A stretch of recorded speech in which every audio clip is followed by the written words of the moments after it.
Kita berkumpul kembali di dalam firman Tuhan. Dan firman Tuhan itu adalah Allah sendiri. Di mana Dia mau beracara dengan kita, di mana Dia mau berbicara kepada kita, ataupun Dia mau menegur kita, Dia menyapa kita, dan Dia mengasihi kita, Dia encourage kita. Firman Tuhan itu dahsyat dan luar biasa. Mari kita renungkan apa yang Tuhan Yesus buat kepada orang yang sangat mengharapkan, pada orang yang sangat sakit bertahun-tahun, dan apa yang Tuhan Yesus buat. Kita lihat pada ayat 25 di mana dikatakan di sini, adalah di situ seorang perempuan yang sudah 12 tahun lamanya menderita pendarahan. Kalau orang sudah 12 tahun lamanya sakit, menderita, kata firman Tuhan, dia menderita pendarahan. Kalau Alkitab mencatat menderita, itu sungguh-sungguh menderita. Kadang-kadang kan ada orang yang pura-pura menderita karena dia mencari perhatian. Jadi kayak minta perhatian daripada orang, dia pura-pura menderita, dia menangis-menangis, dan berbagai hal dia buat. Tapi perempuan ini dia sungguh menderita. 12 tahun pendarahan itu tidak gampang. Dan perempuan ini menurut firman Tuhan, ia telah berulang-ulang diobati. Coba saudara, kalau sudah berulang-ulang ke dokter, berulang-ulang pergi ke tukang, kadang-kala kan pada masa-masa tertentu orang itu pergi ke orang pintar, bukan ke dokter tapi ke orang pintar. Jadi udah berulang-ulang, dan semua harta yang ada padanya dia sudah habiskan, karena pengobatan itu mahal loh. Jangan pikir berobat itu murah. Berobat itu mahal. Jadi kalau kita sehat, kita kuat, mari kita bersyukur kepada Tuhan. Karena Tuhan berikan kepada kita kekayaan yang luar biasa. Sehat itu tidak bisa dibeli di mana-mana. Lihat saja perempuan ini. Dia berobat, dia jual semua hartanya, tapi tidak sembuh-sembuh. Dan Alkitab berkata di sini, dia habiskan semua yang ada padanya, namun sama sekali tidak ada faedahnya. Malah sebaliknya, makin memburuk. Berapa banyak kita lihat orang yang sakit, sudah semua dia jual, sudah semua dia habiskan. Bukannya tambah baik, tambah sakit. Jadi pada saat ini, saudara dan saya belajar bersyukur. Kita berterima kasih kepada Tuhan. Kalau kita sehat, kita kuat, kita diberkati. Diberkati itu bukan orang langsung pikir duit aja itu. Diberkati itu ada damai sejahtera, ada ketenangan, ada sukacita, ada kemurahan, di mana kita sungguh-sungguh merasakan hadirat Tuhan itu nyata. Itu diberkati Tuhan. Merasa happy banget, itu berkat Tuhan. Jangan orang pikir uang dan uang dan uang melulu. Tapi kalau kita berada dalam damai, ketenangan, sukacita, bersyukurlah kepada Tuhan. Nah, perempuan ini dia mengalami bertahun-tahun dia menderita. Bertahun-tahun dia sakit. Dia sampai kehilangan semua. Hartanya habis. Sudah dihabiskan. Bukannya jadi lebih baik, tapi Alkitab mencatat dia jadi lebih buruk. Dia sudah mendengar berita tentang Yesus. Penting sekali bagi saudara dan saya dengar berita tentang Tuhan Yesus. Ada orang kan langsung buka HP mau cari berita. Ada berita-berita apa, dan ada orang hobi baca hoax. Buat apa? Itu membuat kau sakit. Tapi perempuan ini dia dengar berita sukacita, berita baik di mana Tuhan Yesus menyembuhkan orang buta. Dia dengar Tuhan Yesus menyembuhkan orang tuli. Dia dengar Tuhan Yesus menyembuhkan orang lumpuh. Berbagai penyakit disembuhkan oleh Tuhan Yesus. Karena Tuhan Yesus adalah tabib di atas segala tabib. Tuhan di atas segala Tuhan. Luar biasa. Biarlah kita makin kenal Tuhan Yesus. Tuhan Yesus itu luar biasa. Dia juru selamat, dia penebus, dia Tuhan, dia Allah yang memberikan kepada kita segala-galanya. Nah, dia dengar tentang Tuhan Yesus dan dia simpan itu di dalam hatinya. Karena firman Tuhan berkata, iman timbul dari pendengaran dan pendengaran akan firman Tuhan.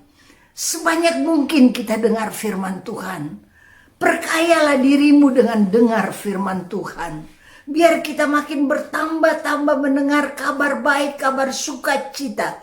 Di mana pada saat kita berada dalam kesulitan, kabar baik itu muncul. Jangan sampai kabar buruk muncul, tapi kabar baik itu muncul. Dan kabar baik hanya satu. Yesus Kristus Tuhan. Itu kabar baik dari segala segi yang kita mau lihat kabar baik.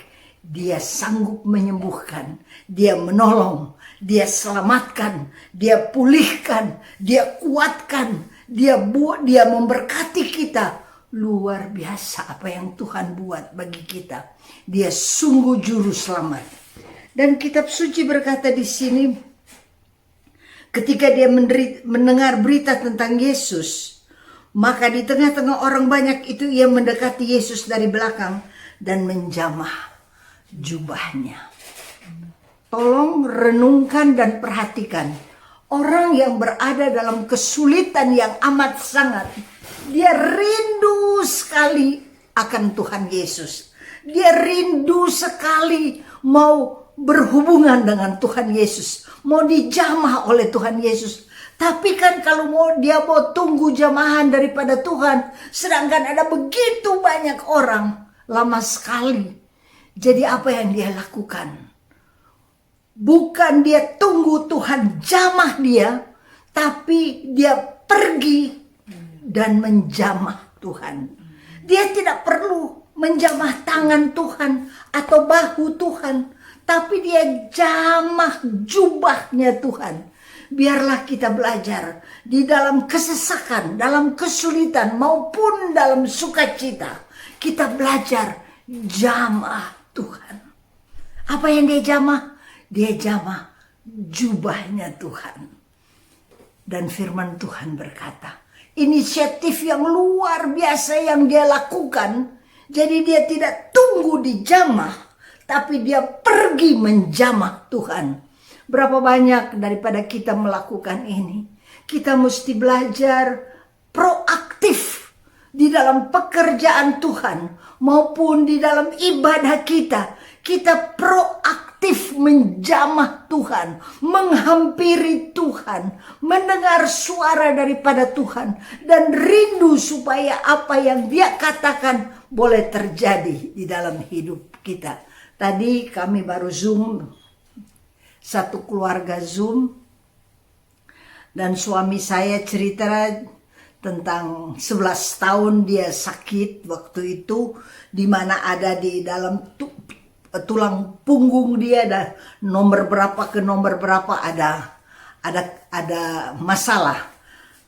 Dokter berkata, ada satu dokter berkata dia harus dioperasi. Dokter yang lain juga berkata begini, percuma operasi karena bapak sudah tua katanya, jadi tidak akan berhasil. Jadi apa yang dia lakukan? Dia berdoa dan berdoa. Dan Mazmur 103 menjadi kenyataan dalam hidupnya. Yaitu di mana dia renungkan Mazmur 103 itu. Dia hafal Mazmur 103 itu. Dan dia ucap tiap hari, dia ucap Mazmur 103 itu. Yang berkata, pujilah Tuhan hai jiwaku, pujilah namanya yang kudus hai segenap batinku. Pujilah Tuhan, hai jiwaku, dan jangan lupakan segala kebaikan. Kadangkala kalau kita berada dalam kesulitan atau kesukaran, kita lupa akan kebaikan Tuhan. Padahal Tuhan itu sangat baik bagi kita. Renungkan saja, Dia berikan kita napas. Saudara, ini mata, ini Tuhan yang berikan. Kalau kamera aja untuk dari gelap ke terang, itu memerlukan waktu. Dia mesti fokus, jauh dekat, itu pun dia memerlukan waktu. Bayangkan mata saudara dari jauh ke dekat, kita tiba-tiba bisa lihat. Dari gelap ke terang, nggak ada masalah. Jadi Tuhan itu sungguh baik. Napas Dia berikan, makanan Dia berikan. Saudara kalau bisa makan dan menikmati makanan itu anugerah besar. Betapa baiknya Tuhan bagi kita sekalian. Kalau ada kekuatan, pertolongan daripada Tuhan, Tuhan itu sungguh amat sangat baik. Dia yang mengampuni segala kesalahanmu dan yang menyembuhkan segala penyakitmu. Jadi suami saya dia cerita, dia hanya ucap tiap hari dia ucap. Waktu itu dia mulai seret kakinya, dia nggak bisa jalan lurus. Dia mulai seret kakinya kayak orang baru kena stroke begitu. Dia mulai seret kakinya. Tapi apa yang dia lakukan? Dia ucap firman Tuhan. Dia ucap janji Tuhan. Dan pada satu ketika, tiba-tiba dia bisa berjalan seperti tidak pernah terjadi apa-apa. Siapa yang buat itu? Sedangkan dokter sudah bilang dia harus dioperasi. Yang satu bilang percuma kalau dioperasi karena dia sudah tua. Jadi dia tidur di atas tempat tidur di mana matrasnya harus keras sekali. Jadi pakai papan. Jadi saya lihat imannya luar biasa. Dia begitu percaya bahwa Tuhan bisa sembuhkan dia. Dengan cara apa? Dengan firman. Karena firman itu hidup dan menghidupkan. Firman itu adalah Yesus. Pada mulanya adalah firman. Firman itu bersama-sama dengan Allah. Dan firman itu adalah Allah. Renungkan di dalam kitab Kejadian di mana dia katakan jadilah terang, maka jadi terang. Jadi kalau Tuhan ucap, berkata-kata, bersabda firman Tuhan, maka jadi. Jadi saya renungkan iman daripada suami saya di mana dia tidak dioperasi, dia tidak diapa-apain, tapi Tuhan sendiri yang menyembuhkan. Dan sekarang sudah lebih dari 11 tahun di mana dia berjalan normal dan dia tidak ada sakit lagi. Dulu sakit luar biasa di belakang gitu, sakit luar biasa, tapi Tuhan sembuhkan. Penting dengar berita daripada Tuhan Yesus. Apa yang Tuhan buat ketika Tuhan Yesus berada di dalam dunia ini. Apa saja yang dia buat. Kalau saudara perhatikan, dari satu kota ke kota yang lain, dari satu desa ke desa yang lain, dari satu tempat ke tempat yang lain, dari satu rumah ibadah ke rumah ibadah yang lain, yang dia lakukan adalah kebaikan. Sembuhkan orang sakit, jamah orang yang susah, terus menerus dia lakukan yang baik. Masa kita ragukan kebaikan daripada Tuhan? Tuhan itu terlalu baik. Dan perempuan ini kita lihat bagaimana dia mendekati Yesus dari belakang dan menjamah jubahnya. Dia nggak bisa dari samping, tapi dia jalan pelan-pelan. Matanya tertuju kepada Tuhan Yesus. Mungkin ada orang yang menyepelekan dia atau suruh dia minggir, tapi dia fokus kepada Tuhan. Dan ketika dia dekat pada Tuhan, apa yang dia lakukan? Dia tidak tunggu sampai Tuhan jamah dia, tapi dia ambil inisiatif proaktif. Dia jamah jubah daripada Yesus. Bayangkan loh saudara, jubah yang dijamah. Jadi kain, sepotong kain itu dia jamah. Tapi dia begitu percaya. Kuasa Tuhan mengalir dan menyembuhkan dia. Dia tidak jamah tangan, tapi dia jamah jubah daripada Tuhan. biarlah kita sekalian dalam hidup kita ini, kita belajar jamah firman Tuhan, jamah hati Tuhan, jamah janji Tuhan. Apa yang dia janjikan, kita belajar jamah dan jamah, maka terjadilah pada kita apa yang dia janjikan. Ketika dia jamah, Tuhan berkata, siapa yang menjamah saya? Dan murid-muridnya berkata, Tuhan, engkau lihat begitu banyak orang ada di sini. Masakan engkau berkata, siapa yang jamah? Dia berkata, sekalipun ada banyak orang ada di sini dan banyak orang yang menjamah, tapi ada satu orang dia jamah dengan iman. Ada satu orang dia jamah dengan percaya. Ada satu orang dia jamah dengan harapan bahwa dia akan disembuhkan, maka dia peroleh apa yang dia harapkan, yaitu kesembuhan mengalir dari tubuh daripada Yesus, mengalir padanya dan dia dapat kesembuhan. Tuhan kan tadi bertanya, siapa yang jamah aku? Penting sekali pengakuan. Perempuan ini berkata, saya yang menjamah. Karena kalau dia tidak mengaku, nanti pulang dia pikir, oh dokter ini yang berikan kepada saya obat, jadi sekarang bekerjalah obat itu dan saya sembuh. Oh dukun ini yang memberikan saya obat, dialah yang sembuhkan. Jadi sudah tidak tahu siapa yang sembuhkan. Tapi penting sekali di dalam hidup saudara dan saya, kita harus tahu siapa yang menyembuhkan kita, siapa yang menyelamatkan kita, siapa yang menguatkan kita, siapa yang memberkati kita. Dia adalah sumber kehidupan, sumber berkat, sumber kesembuhan, sumber kekuatan dari saudara dan saya. Biarlah kita sekalian mengaku dalam hidup ini, yang satu kali ini pengakuan kita adalah Yesus, Yesus, dan Yesus.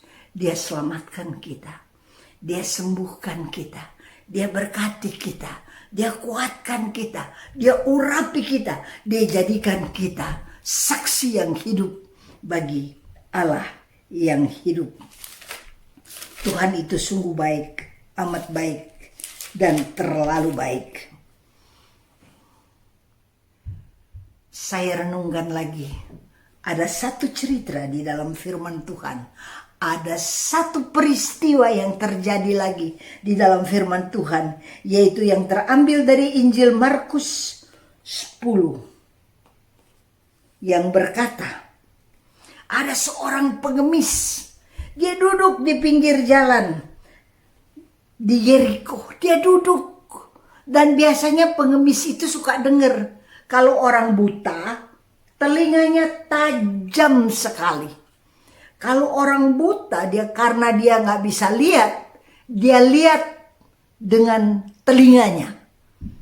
Bekerja keras ini telinga, dia tajam sekali. Dia dengar Yesus akan lewat. Dan karena terlalu banyak cerita orang yang lewat, dia dengar, dia simpan apa yang Yesus buat. Oh, sama seperti perempuan itu, dia dengar orang buta disembuhkan, orang kusta ditahirkan, orang lumpuh dibuat berjalan.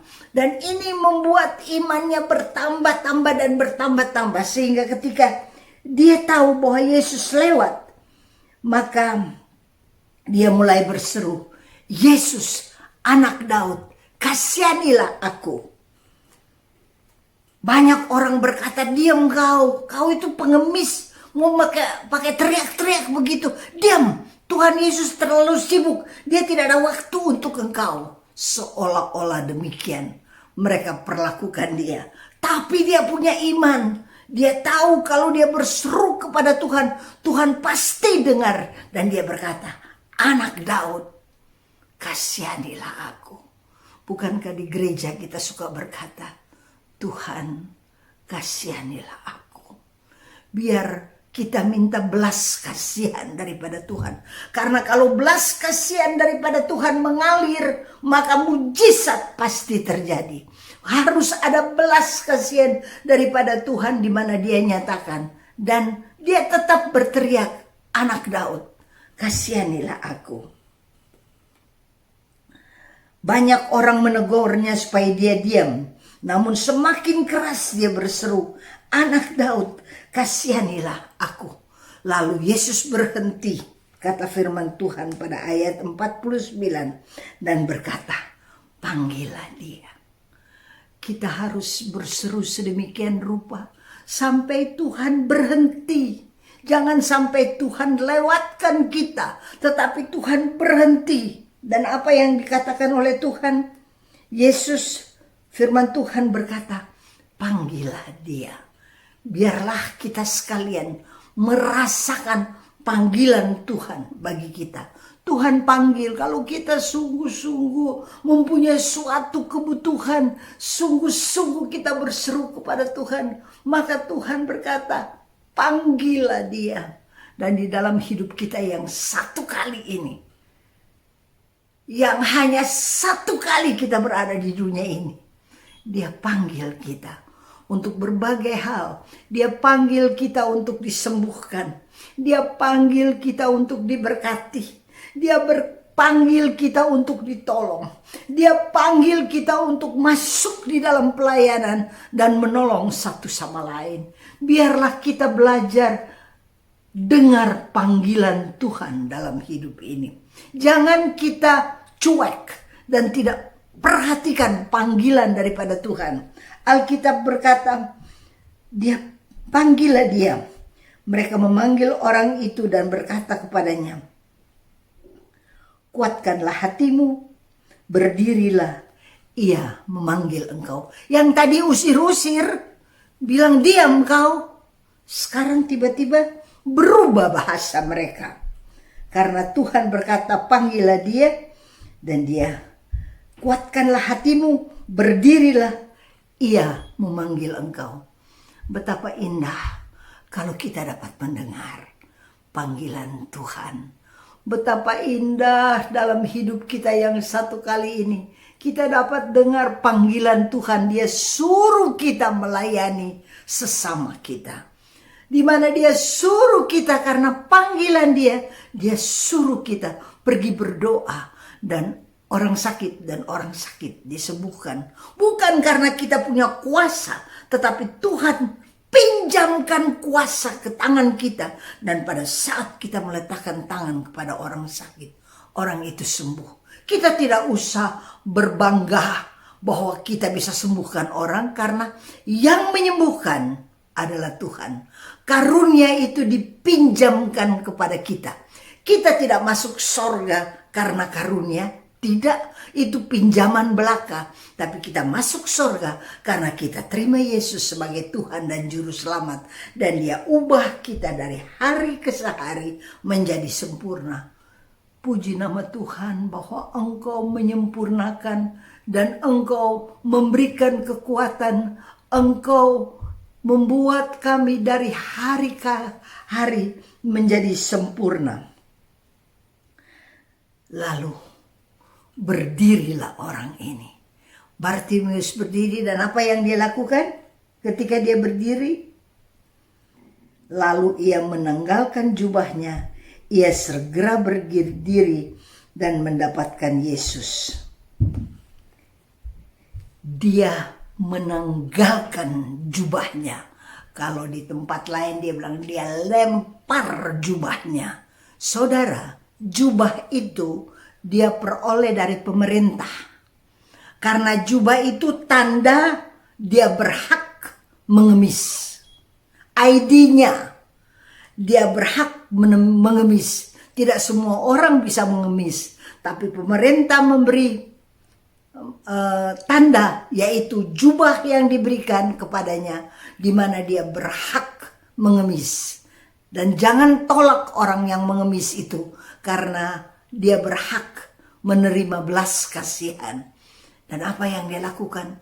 Ketika dia dengar bahwa Tuhan panggil dia, dia tanggalkan jubahnya, dia lempar jubahnya, karena dia tidak perlu lagi yang dia peroleh ID ini untuk mengemis. Dia akan mendapat lebih baik. Yang dia dapat adalah Yesus Kristus sendiri. dalam hidup kita ini. Mari kita bersyukur bagaimana Tuhan berikan kepada kita lebih baik. Juru selamat itu datang kepada kita dan memberikan dirinya kepada kita. Semua dosa kita, semua kesalahan kita, semua sakit penyakit kita dilimpahkan kepada Dia. Sehingga di dalam Kristus Yesus Tuhan, saudara dan saya menjadi komplit, menjadi sempurna. Terima kasih Tuhan untuk apa yang Kau buat. Biar semua yang kita saat ini mungkin kita andalkan, lemparkan itu. Bertemulah dengan Tuhan yang sungguh-sungguh memberikan segala-galanya kepada kita. Dia berikan kehidupan kepada kita. Dia berikan berkat kepada kita. Dia berikan kesehatan kepada kita. Dia berikan damai sejahtera kepada kita. Tuhan itu terlalu baik. Apa kata Tuhan? Apa yang Engkau kehendaki supaya aku perbuat bagimu. Hari ini Tuhan juga bertanya kepada saudara dan kepada saya. Apa yang Engkau kehendaki aku perbuat bagimu. Ngomong sama Tuhan. Kalau engkau perlu kesembuhan, katakan, Tuhan, lututku sakit, sembuhkan lututku. Kalau engkau perlu uang, katakan, Tuhan, uang saya menipis saat ini, saya perlu uang, Tuhan. Kalau saudara perlu damai sejahtera, katakan kepada Tuhan, Tuhan, kenapa saya gelisah dan galau? Berikan kepada saya damai sejahtera. Kalau engkau perlu pengampunan dan mengampuni, kan kadang-kala kita sulit mengampuni orang yang bersalah kepada kita. Kita katakan, Tuhan, mampukan saya untuk mengampuni, tapi Tuhan, tolong juga ampuni saya. Biarlah apa yang saudara perlukan, ucap. Karena Tuhan yang bertanya kepada saudara dan kepada saya. Bukan hanya kepada Bartimeus, tapi Dia bertanya kepada saudara dan saya. Apa yang engkau kehendaki aku perbuat bagimu? Katakan kepada Tuhan. Sama seperti Bartimeus yang berkata, Rabuni, supaya aku dapat melihat. Mungkin kita buta untuk perkara-perkara yang ada di sekitar kita. Katakan kepada Tuhan, Tuhan, aku perlu melihat penderitaan daripada orang yang ada di sekitarku. Aku perlu membantu satu sama lain. Kadang-kala kita buta, kita tidak lihat. Tapi katakan kepada Tuhan apa yang kau perlukan. Supaya aku dapat melihat. Minta kepadamu Tuhan keperluan yang saat ini paling esensial yang kita perlukan. Kalau engkau perlu kesembuhan, nyatakan kepada Tuhan. Kalau engkau perlu kekuatan, nyatakan kepada Tuhan. Kalau engkau perlu kebahagiaan, nyatakan kepada Tuhan. Karena Tuhan sendiri yang bertanya, apa yang engkau kehendaki aku perbuat bagimu. Ini suatu pertanyaan yang luar biasa daripada Tuhan, di mana kita boleh jawab. Masing-masing kita jawab keperluan kita. Jangan 1, 2, 3, 4, 5, 6. Jangan, satu saja perlu. Apa yang paling engkau perlukan saat ini? Apa yang paling engkau butuhkan saat ini? Katakan kepada Dia. Kalau engkau butuh kesehatan, katakan, Tuhan, sehatkan saya. Beri saya kekuatan. Kalau tanganmu kaku, katakan kepada Tuhan, Tuhan, kenapa tanganmu kaku begini?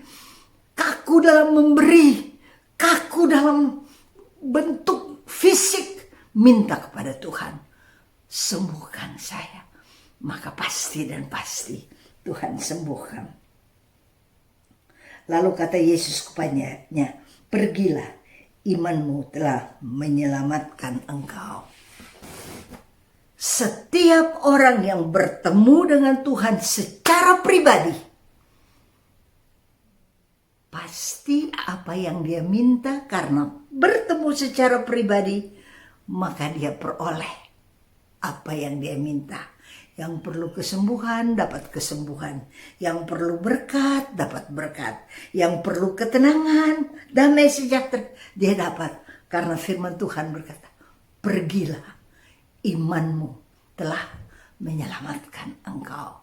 Terima kasih Tuhan bahwa iman kami yang engkau juga anugerahkan kepada kami menyelamatkan kami, menyembuhkan kami, menolong kami, dan beri kekuatan kepada kami.